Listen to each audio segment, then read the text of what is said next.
ગીરાબાઈની સાધવને આપવા ઘટનાની માહિતી મળતા આજે નવનીતભાઈના ખબર અંતર પૂછવા આજે હું આવી છું.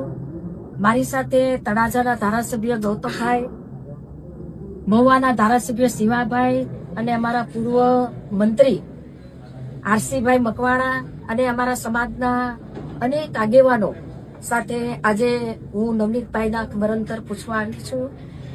નવનીતભાઈ સાથે જે ઘટના ઘટી છે એ ઘટનાને લઈને સમગ્ર પોલીસ તંત્ર કડક કાર્યવાહી ચાલુ કરી દીધી છે અને ઊંડાણપૂર્વક તપાસ સાથે કાનૂની કાર્યવાહી ચાલી રહી છે.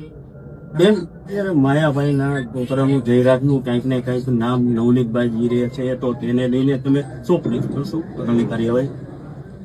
આ ઘટનાની માહિતી મળતા હીરાભાઈ સોલંકી, અમારા સમાજના ધારાસભ્યો, અમારા સમાજના સાંસદ અને અમારા સમાજના આગેવાનો અનેક લોકો આ ઘટનાની જાણ થતા એમના ખબર અંતર પૂછ્યા છે. એમની સાથે છે સમગ્ર સમાજ એમની સાથે છે અને જે પણ આરોપીઓ હશે એ આરોપી પોલીસ તંત્ર કડકમાં કડક કાર્યવાહી, કાનૂની કાર્યવાહી કરી રહી છે.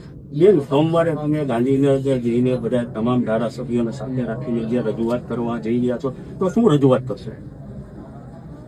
નવનીતભાઈ સાથે જે ઘટના ઘટી છે એને લઈને અમારા સમાજના આગેવાનો, અમારા ધારાસભ્યો, અમારા સાંસદ અને અમારા સમાજના સૌ લોકો આ જે પ્રકારે ઘટના ઘટી છે એ ઘટનાને લઈને હીરાભાઈ સોલંકી, પરસોત્તમભાઈ સોલંકી, અમારા ગૌતમભાઈ, શિવાભાઈ, આરસી મકવાણાભાઈ અને અમારા તમામ ધારાસભ્યો એ ગાંધીનગર જઈ અને એમને આ જે માહિતીની ઘટના ઘટી છે એની માહિતી આપશે અને પોલીસ દ્વારા કડકમાં કડક કાર્યવાહી કરવા માટે એ મુખ્યમંત્રીને અને એમને મળવાના છે. ઓકે.